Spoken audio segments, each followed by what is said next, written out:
Napapag-usapan na rin ang suguran. Eto at may kasama tayo ngayong umaga na handang umamin. At meron tong kinalaman sa ating issue number 1 para sa araw na ito. Eto po, please welcome, mainit na pagtanga para kay Angelica de la Cruz! Ang ganda-ganda namang bata ni Ren. Sit down. Thank you. Hello. Are you ready? Yes. Lexman to, ha? Yes. Para maganda yung latag ng mga tanong sa atin ngayong umaga. Ako si Mama Ali. Muntik mo na talaga ako maging mama, di ba? Kasi po, may panahon na yung minamahal kong anak na si Miko, ang girlfriend ay walang iba kundi yung kaharap ko. Tex Mana! Tsaka, Tita Al, ako yung pinakamatagal niyang girlfriend. I think, ha? Oo, hindi. At saka alam ko mahal na mahal ka ni Miko. Ay, no? alam ko. Diba? Muntik ko na talaga itong maging daughter-in-law! Muntik na! Consummation pa naman ako. Oh, ayan. Total kasi talagang nag-pex man na siya. Itatanong na kita sa suguran issue natin ngayon, ha?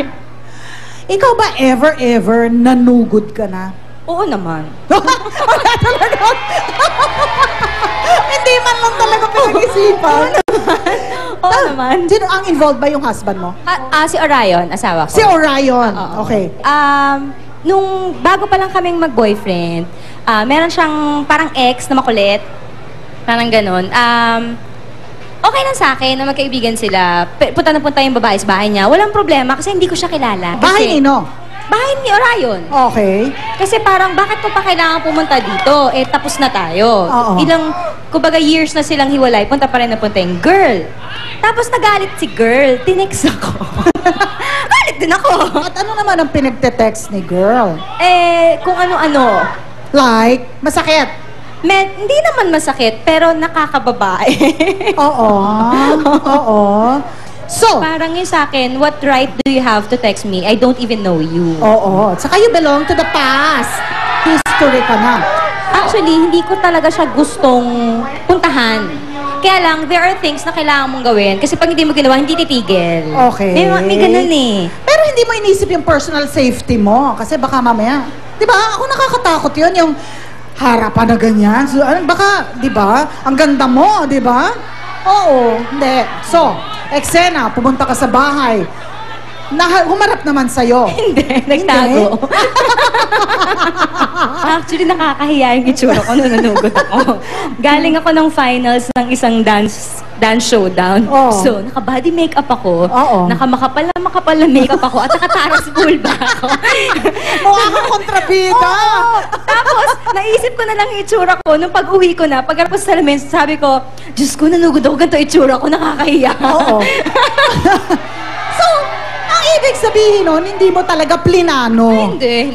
Spur of the moment. Yes. Spur What of the triggered? moment. Ano nag-trigger din sa moment na yun? Yung text. Yung Nag-text na naman.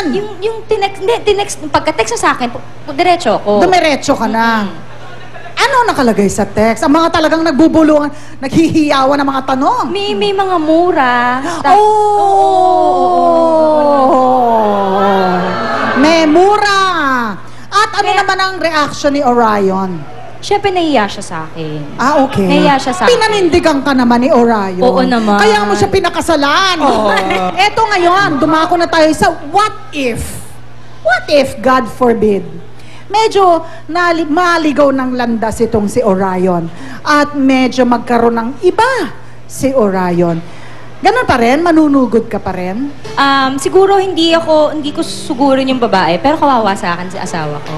Kawawa siya sa akin. Papipiliin mo. Papuputulin mo.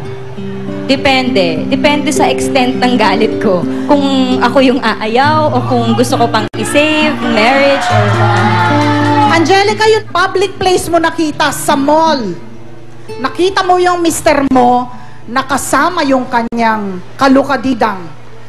Susugod ka ba? Mamaya sasagutin mo yan, Angelica, for us. Abangan nyo yan. Sa pagbalik din natin, meron po tayo mga kasama, misis. Nakabaliktaran mo rin.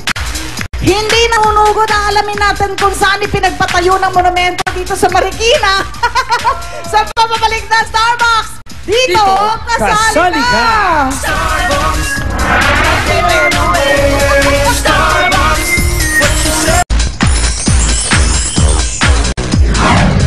Okay, back in the box at pinagpapayuhan ko yung aking naunsyaming daughter-in-law. Outlaw. Pero, balik tayo dun sa tinanong ko sa'yo kanina, Angelica. Na yun nga, nakita mo kayo, God forbid, makita mo sa isang pampublikong lugar si Orayo na may kasamang ibang babae. Spur of the moment pa rin. Sa totoo lang, hindi ko talaga alam kung ano magiging reaction ko. Sugod! Sugod? Mga warfree ka mga tao dito. sigurado, magpapakita ako. Sigurado yun. magpapakita ka. Hindi ko ugaling tumalikod at magtago. Never. Oo. Pero, yung confrontation, hindi ko alam kung paano. Mamay, depende rin ba yan sa ano? Depende rin ba yan sa magiging sagot sa'yo pag kinumpronta mo yung kabit? Oo, no? Diba? Kasi kung May halimbawa palaban na kabit. kinumpronta mo, diba? Tapos Merong titiklop. merong pang tapang o di naman kaya nagpapakabait sa'yo. Correct. Depende ba yun? Hindi. Kahit matapang siya o hindi. Wala. Regardless. Mas matapang din, mas maganda. Diba? I love ya. Alamin po natin ang reaksyon ng taong bayan sa kinalalagan ni na at MJ Kambal. Mama Ali, Papa Jack, nandito pa rin po kami sa Marikina Public Market at katabi ko po ngayon si Mami May na meron din pong karanasan daw sa issue natin ngayon. O, tanongin mo siya, MM. Ayan, Ate May, paano mo nalaman na may kabit ang asawa mo? Sa text lang. Nung una sa text. Tapos, inano ko siya kinumpronta. Tapos sabi niya, hindi daw totoo yung keso, ganto. Lagi Hindi ako naman. naman una naniwala. Tapos yun, habang tumatagal, yun, totoo. Kasi, linggo-linggo umalis yung asawa ko. Ganun. Sinugod niyo po ba? Hindi. Yung kumbaga, pinabayaan ko na lang. Siguro magsasawa rin sila, ganun. Pero, hanggang ngayon naman, hindi pa umaano sa... Siguro sila pa rin. Kasi, yun nga. So, nasaan po si Mister ngayon? Nasa poder po ba ninyo o nasa poder ng kabit? Nasa amin. Umuwi siya. Tapos may dala pang baby. Ha? Oh, baby nung kabit! Yun. Papa Jack. Kumbaga, Ano pong feeling niyo doon? siyempre masakit. Pumayag ka na iuwi sa inyo yung baby nung kabit mo at saka nung mister mo? Hindi, wala naman ako sa bahay eh. Nung Oh. time na yun, wala ako sa amin. Wala ka sa inyo. Nandito ako, nagtatrabaho. Oo. So pero doon sa bahay nyo, yung bata Opo. na anak nung mister mo sa kabit niya. Opo. So ano ba, ipapaglaban mo ba si mister o hindi? Siguro, hindi ko alam kasi hindi naman kami nag-uusap pa kung ano yung dapat gawin. Hindi ko pa siya kayang kausapin na anong balak mo sa bata. Kung nakikinig siya ngayon, anong sasabihin mo sa kanya? Well, wala na. Kasi sobrang sakit na yung ginawa sa akin. Ano pong sasabihin ko? Ano po yung damdamin mo sa batang inuwi sa bahay ninyo? Wala. Diba kasi Alam nga namang ano yung bata. Wala namang kasalanan yung bata. napakabuti ng kalooban. Napakabuti ng kalooban. Wow. Nakakalungkot isipin, mama, na kailangan mong masubukan yung kabutihan ng ugali ng iyong partner sa ganong paraan.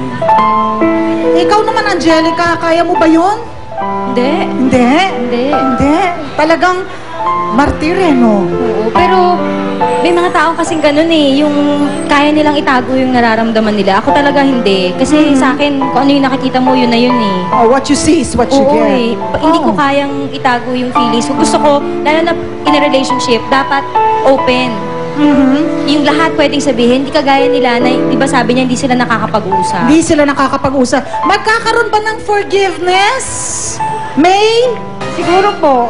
Kasi iniisip ko yung anak ko rin. Kasi nakita, yung anak ko, nakita yung kapatid niya. Kumbaga, tuwan-tawa naman yung anak ko. Mhm. Yun. Okay.